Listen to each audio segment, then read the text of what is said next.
Doctor साहब, lieutenant general Ahmad शरीफ साहब ने आज प्रेस कॉन्फ्रेंस करते हुए दहशतगर्दी के वाक़यात के हवाले से भी आगाह किया, जबकि उन्होंने कहा कि इसमें गैर मुल्की हाथ मुलव्विस हैं। वज़ीर आला बलोचिस्तान भी उनके साथ थे, सरफराज बुगटी साहब भी, और काफ़ी तवील प्रेस कॉन्फ्रेंस की उन्होंने, और मुख्तलिफ उन्होंने जो इसके पहलू हैं और उनसे बात की। और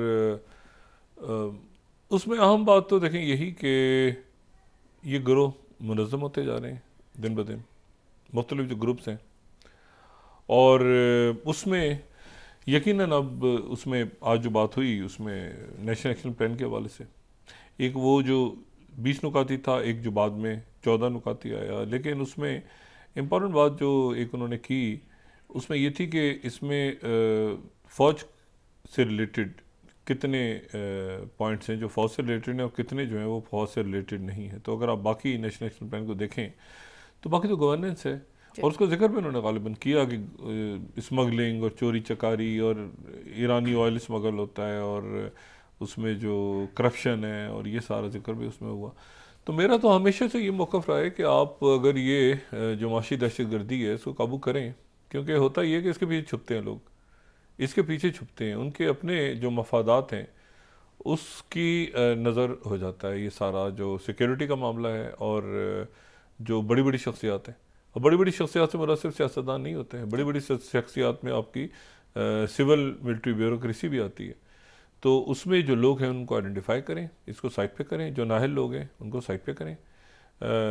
इसमें नाहलियत वाला चक्कर नहीं होता। ये जो है ना, ये जो हमारी असम्बलीज में मौजूद शख्सियात हैं, इनके अंदर ये जो ख़ास तौर पे ये जो पोस्ट इलेक्शन सेटअप आया है पूरा, इसमें कुछ शख्सियात तो बहुत संजीदा हैं। देखें आज जैसे IMF के साथ मेरी उनसे कभी ज़िंदगी में मुलाकात नहीं हुई, लेकिन ये जो हमारे वज़ीर ख़जाना है उनको एक टास्क मिला, अब वो और आइडियल बिल्कुल नहीं था। हालात ये नहीं कि कोई 70 सालों का बोझ आप 75 सालों का इनके सर पर डाल देंगे। एक टास्क मिला, वो प्रोफेशनल अंदाज में वो अपना टास्क पूरा कर रहे हैं। वो जो है वो कभी मैंने उनकी प्रेस कॉन्फ्रेंस में ये नहीं सुना कि वो ये कहेंगे जी वो हमें तो जो ऐसे मिला था, ये तो PTI के दौर में ऐसे हो गया था, हम तो वो टू द पॉइंट करंट बात करते हैं। देखिए आपको एक फ़र्क ज़ाहिर होता है ना, एक आदमी जो अपने टास्क पूरा, मैंने कहा ना उनकी बहुत, मैं कभी मिला ही नहीं उनसे, कभी भी नहीं मिला। मैं से भी कह रहा हूँ कि जो उनका टास्क था कि जी आपने इकॉनमी को आपने ठीक करके, ठीक क्या करना है, बस एक कहना चाहिए ना कि एक मुश्किल मरहले से निकाल देना है, वो उन्होंने निकाल दिए।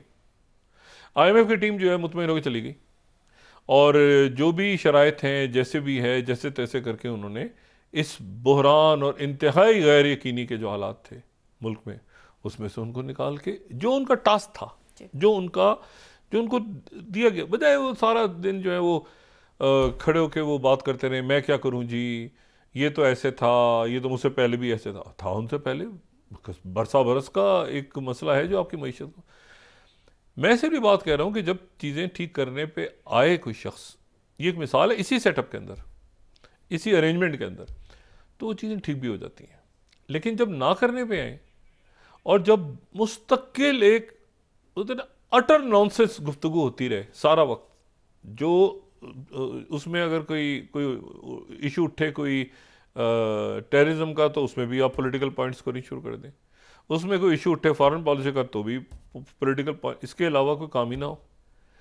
ठीक है ना। सवाल ये है कि इसमें जो उन्होंने बात उठाई है नेशनल एक्शन प्लान में, उन्होंने कहा है कि भाई एक इसमें नुक्ता ऐसा है जो कि फौज से रिलेटेड है, तो बाकी जो 14-15 अब सारे घूम फिर के, जो मैंने कल भी बात की थी ना कि दरमियान में से वो बफर निकल जाता है आराम से। ये जितने हमारे अकाबरीन बैठे हैं इस वक्त, आप ज़रा इनसे 2 मिनट के लिए इनसे पूछें तो सही ना, इनके पैसों का हिसाब किताब ज़रा लें, आप देखें कितनी इनके अंदर जो है ना मुल्क की मोहब्बत जगती है उस वक्त।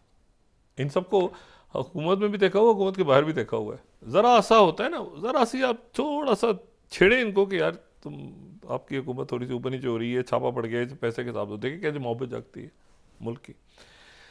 तो ये जो है ना इनको मेरे ख्याल से ये जैसे वज़ीर ख़जाना ने ये एक टास्क पूरा किया, आज IMF की टीम गई है, ऐसे अपनी जिम्मेदारियाँ पूरी करें, काम करें, ठीक है, चोरियाँ चकारियाँ बंद करें और लफाजियाँ बंद करें, अपने काम पे ध्यान दें। और ये जो है ये इसको सूबाइयों से दूर रखें इस पूरे मामले को, ये इंतहाई सेंसिटिव मामला है और ये कॉम्प्लेक्स होता जा रहा है। आज उन्होंने जिक्र किया DGSPR जो है, उन्होंने वो AI जनरेटेड फुटेज और वो सारा दिखाया और इसीलिए ये कॉम्प्लेक्स, ये जंगें कॉम्प्लेक्स होती जा रही हैं। मैं ये हर एक को पता है, इनको भी पता है, हमें भी पता है, सबको पता है, ये जंगों का रुख तब्दील हो गया है।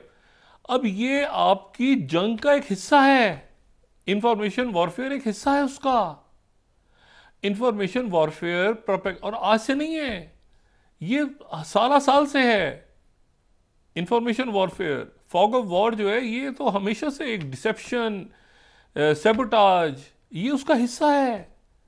तो ये अब जो जनरेटिव AI या आर्टिफिशियल इंटेलिजेंस, जो भी आप उसको नाम दें, उसके बाद तो ये मजीद बढ़ेगा, ये ख़त्म थोड़ी होगा। तो बात ये है कि उसमें तो ये तो इंफॉर्मेशन वॉरफेयर, ये तो जंग है, ये तो इंफॉर्मेशन प्रोपेगेंडा तो एक जंग होती है हमेशा, बयानिया जंग, ये पूरा एक हिस्सा होता है उसका पूरा प्रॉपर, और आपने उसके साथ लड़ना होता है, उसके साथ इंफॉर्मेशन वॉरफेयर के थ्रू आपने लड़ना होता है।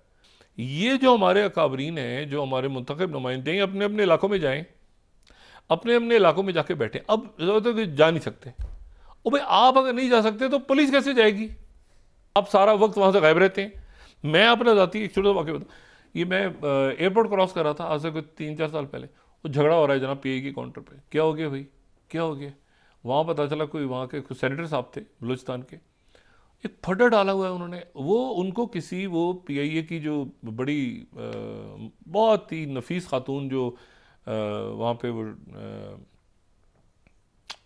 बोर्डिंग करवा रही थी, तो उनके साथ वो झगड़ा, उन्होंने गलती से कह दिया कि आपका शायद सामान थोड़ा ज़्यादा है, या आप लाइन में खड़े हो जाएं। इतनी सी उन्होंने हल्की सी कोई बात की होगी, ये जनाब वहाँ लड़ाई हुई, आप बलोचिस्तान, आप मुझे पता नहीं, आप इस तरह बात करते हो बलोचों के बारे में। अरे मैंने कहा अच्छा, वो मुझे फिर उन्होंने देखा, उन्होंने कहा डॉक्टर साहब देखें क्या? मैंने कहा जी ये तो आपको कह रही है लाइन में खड़े हो जाए, ये बलोच इशू कहाँ से है? इस्लामाबाद एयरपोर्ट से जा रहे थे वो। मैंने कहा ये बलोच इशू नहीं नहीं, वो देखे ना ये हमसे इस तरह। मैंने कहा एक मिनट, मैं कहा ये यार ये आपने क्या फटर डाला हुआ इधर, आप तो कह रहे हैं लाइन में खड़े हो जाओ, कह रहे हैं बलोच इशू कहाँ से आ गई है? मैंने कहा जी आप लाइन में खड़े हो, और खड़े हो गए लाइन में जाके। उन्होंने कहा कि मीडिया पे बात ना, मैं हैरान हूँ। मैंने कहा यार ये किस तरह के लोग हैं यार, जहाँ पर इनसे कोई बात, एक अच्छा एक ये कैरेक्टर है, एक ये कैरेक्टर है, दूसरा वो लोग हैं जिनके साथ वाकई जाती हो रही है। वो आज तो इस प्रेस कॉन्फ्रेंस में माना ना इन्होंने कि जाती उनके इलाके में जाके कहते हैं मैं पैसा ही नहीं मिलता, और पैसा खा जाते हैं सारा। वहाँ वो डबल स्पीक नहीं होता, वहाँ जाके कहते हैं हमने नहीं, हम कभी बलूचिस्तान नहीं गए क्या? नवाब अकबर खान बुगटी, डेरा बुगटी, जब तक बुगटी साहब ने डेरा बुगटी नहीं छोड़ा था, तो आखिरी आदमी तो मैं ही था जो मिला था उनसे, बुगटी साहब से या बराम दाग से या बाला से मेरी बात हुई थी वहाँ। बात यह है कि वहाँ पर जो है, वहाँ जाके डबल स्पीक करते हैं, वहाँ हमें कुछ नहीं मिल रहा, हमें पैसे नहीं मिल रहे, सारा डिफेंस और इस्लामाबाद की कोठियों में, कराची में दे जाएं आप, सारे वहाँ बैठे हैं, पार्टियाँ हो रही हैं, फंक्शन हो रहे हैं। और भाई अपने इलाकों में जाएँ, काम धंधा करें, वरना कहें कि हमसे काम नहीं हो सकता। और ये इंतहाई संजीदा मामला है, बलूचिस्तान का मामला भी सीरियस संजीदा है, और ये पारा चनार का भी सीनियर संजीदा मामला है। इसमें उलमा को इन्वॉल्व करें, इसमें आप बाकी लोगों को इन्वॉल्व करें जो कि स्टेक होल्डर्स हैं, और इनको ग्रेजुअली एक्सट्रीमिज्म की तरफ जाने से रोकें। वो जो हम किससे बात करें भाई, आप जैसे लोग बैठे होंगे तो सारे निकल जाएंगे ना, ये जो वहाँ के मुंतखब नुमाइंदे सो कॉल्ड आते हैं। तो सरफराज बुगटी साहब तो बड़े संजीदा आदमी हैं, वो बात जो है वो बात हमें मुखातिब ना करें, वो बात अपने लोगों को समझाएं। बलूचिस्तान सारा मुल्क ही उनका, खैर हमारे बलोच हैं वो, लेकिन अपने इलाके के लोगों को बताएं ना। भाई मुझे बताने से क्या होगा आपका, मैं अगर वहाँ जाऊँगा तो मैं तो इंटरेक्ट करूँगा वहाँ के लोगों के से ना, तो आप लोगों को इंटरेक्ट करके कौमी धारे में लाएं, उनको लाएं ना वापस। Do your job. सारे लोग, ये मैं सरफराज बुगटी साहब को नहीं कह रहा, सारे अपना काम करें ना। भाई मिले सर मेंगल साहब से, क्या मसला है, क्या ईगो का मसला है आपका? जाके मिले मेंगल साहब से। आप हमारे 100,000 इख्तलाफात होते हैं लोगों से, इंसान मिलता है जाके।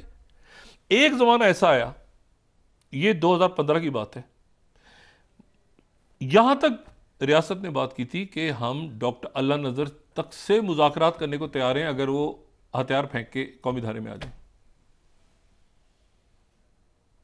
यहां तक बात हुई थी, आला तरीन ओहदों पे बैठी हुई शख्सियत के थ्रू बात हो। और मैं आपको आज एक और बात बताऊं, 2 शख्सियत छोड़ चुकी थी मुल्क और चली गई थी एक्सट्रीमिज्म की तरफ। ये 2014-15 वो बाहर से वापस आई, उस दौरान, मैं नाम नहीं लेना चाह रहा, कहीं छोटा मोटा शायद हमारा भी उसमें जिक्र खैर कहीं कहीं दबा हो, मैंने उनको मैसेज भेजा, उन्होंने कहा जी, मैंने फिर यहाँ जो शख्सियत थी उनसे मैंने कहा जी वो तो मैंने वहाँ मैसेज भेजा, वाकई आप यकीन, अच्छा मैंने पहले कहा, मैंने कहा गड़बड़ ना हो जाए, कहते हैं नहीं आप उनसे कहें मुझे बात करें डायरेक्ट। थोड़े दिन बाद पता चला, तो मैं हट गया बीच में से, मैंने कहा फिर आपस में बात हो। वो दोनों शख्सियत पाकिस्तान पहुंचे और वो कौमी धारे का हिस्सा है, वो कौमी धारे का हिस्सा है, वो शामिल, वो वापस आ गए, वो उनके लेकिन इश्यूज उनके अभी भी नहीं रिजॉल्व हुए, लेकिन वो कौमी धारे में आ गए। अब वो बात करते हैं तो उसके ऊपर ये जनाब दूसरे लोग चढ़ाई कर देते हैं। तो ये जो पॉलिसी शिफ्ट आता है ना हर कुछ अरसे के बाद, आप उन लोगों को, अच्छा इस पूरे हालात में क्यों नहीं आएगा फॉरेन हैंड, यानी अगर फॉरेन हैंड नहीं होगा तो मुझे हैरत होगी क्यों नहीं है, वो तो लाजमन होगा, क्योंकि आपकी रिफ्ट्स है ना, आप इन रिफ्ट्स को क्लियर करें, खत्म करें। अब आज की जो प्रेस कॉन्फ्रेंस थी वो बिल्कुल एक कौमी, आप समझें कि एक बतौर एक कौम लग रही थी कि हम बात कर रहे हैं, और उसके ऊपर जो है उसमें कोई सियासत नहीं थी, कोई बात नहीं थी, गवर्नेंस का इशू था, उसमें ये था कि कैसे प्रोपेगेंडा कैसे होता है, बताया जाता है लोगों को सब कुछ, लेकिन इशू ये सारा कि उन लोगों से बात करनी है किसी ने, वरना अगर आप ये कहेंगे कि कोई है ही नहीं हम उनसे बात करें, कोई है ही नहीं किससे बात करेंगे, तो वो जाते जाते वो सभी निकल जाएंगे सारे। आज 100 हैं, पहले तो 100 नहीं थे, पहले तो 20 थे, 20 से पहले 5 होंगे, वो करते करते 100, अच्छा तो हम अपनी बात करें 100 से 200 हो जाएंगे, 200 से 400, somebody has to go and talk to them. और बच्चों से मिले, मैं जो गवादर और बाकी जगहों पे गया हूँ, जब भी गया हूँ, मुझे तो वहाँ बड़े ज़बरदस्त किस्म के वो पढ़े लिखे बच्चे हैं, यूनिवर्सिटियों के, कॉलेजों के, आप उनको इंगेज करें, उनसे उनको लेकर आएँ, इस्लामाबाद सैर कराएँ, उनके वहाँ पे एक्टिविटी जनरेट करें, जो मैं कल भी बात कर रहा था, क्रिकेट मैचेस रखें वहाँ पे, आप कोई तकारीब रखें, कोई ये हमारे जो कराची के आर्ट्स काउंसिल के हैं अहमद शाह साहब, इन्होंने वहाँ पर कोयटा मेरा ख्याल से अरेंज किया था कुछ अर्से पहले, जो एक फेस्टिवल होता है आर्ट्स फेस्टिवल, ऐसी एक्टिविटीज़ आप जनरेट करें, खुद ब खुद लोग इन्वॉल्व होंगे। जब आप लोगों को मिलेंगे ही नहीं, बात ही नहीं करेंगे, सबको एक कोने में डाल के नहीं हम बात नहीं करें, इस्लामाबाद बैठे हैं और यहाँ पे आप ऐसी वो ज़बान इस्तेमाल कर रहे हैं जो वो बिल्कुल, यानी मैं बात कर रहा हूँ जो हमारे वहाँ से मुंतखब अरकान आते हैं, वो अपनी कौम के ज़बान में बात ही नहीं कर रहे होते। अब मुझे बताएं, बड़ी अच्छी इंग्लिश है हमारे एक साबिक जो क्या कहना चाहिए इंटरम प्राइम मिनिस्टर की, बहुत अच्छी इंग्लिश है, मैं तो इंग्लिश नहीं जानता, हम तो टाट के स्कूलों में पढ़े हुए हैं, उनकी बड़ी ज़बरदस्त इंग्लिश है, ठीक है, लेकिन मसला ये है कि वो इंग्लिश में बात करें तो कि बलोच उधर जो लोग हैं वो उनको सुना रहे हैं या इधर सुना रहे हैं। ये सारे लोग जो हैं इधर नौकरियां पक्की करते हैं कि उधर करते हैं अपनी नौकरियां पक्की, अपने लोगों में जाएं, और वहाँ अगर पुलिस वाला, अगर वहाँ पर सिक्योरिटी फोर्सेस, अगर वहाँ पे मजदूर वो वहाँ रह सकते हैं, मजदूरी कर सकते हैं, आप क्यों नहीं रह सकते जाके? और वहाँ जाते हैं, सबसे ज़्यादा जो हमले हुए हैं वो जमीयत उलमा इस्लाम के लोगों पे हुए हैं, ये फजल रहमान साहब की जमात के ऊपर हुए हैं, और बाकी जो लोग हैं उनके ऊपर भी हुए हैं, लेकिन ये कि वो फिर भी जाते हैं अपने इलाके में, ये भाग जाते हैं वहाँ से, पैसा बनाओ, और कराची में सौदे कर रहे होते हैं बैठ के, यहाँ इस्लामाबाद में बैठे होते हैं सारा वक्त। तो आज मेरे ख्याल से आज बड़ी अच्छी इन्होंने बात की, जो इसमें इन्होंने ईरानी पेट्रोल की स्मगलिंग का भी जिक्र किया, DGI ने, इन्होंने चोरी चकारी का भी जिक्र किया, और ये बहुत बड़ी ज़रूरी है। आप देखें, बच्चे देखते हैं ना कि यार अच्छा वो देखो पकड़ लिया उसको, वो देखा चोरी कर रहा था पकड़ा गया, अच्छा यार वापस आओ, देखो ना कितना ज़बरदस्त हमारा जस्टिस का सिस्टम है यार, बच्चे वापस आते हैं, एग्जाम्पल सेट करते हैं आप उनके सामने, वो देखो था ना बंदा उचक्का कितना बड़ा था तुम्हारे इलाके का जो स्मगलिंग कर रहा था, पकड़ लिया हमने उसको, वापस आते हैं लोग, कहते हैं देखो यार कितना ज़बरदस्त जस्टिस सिस्टम है यहाँ पे। तो बात ये है कि वो मतलब है कि ये आप उनको, बच्चों को क्या मुश्किल है वापस लाना, आप उनको, इंटेलिजेंट लोग हैं वो, मतलब आप ये कह के बातें नहीं करेंगे ताकि आपकी सबकी नौकरियां पक्की रहें, आप जाके इंगेज करें उनको।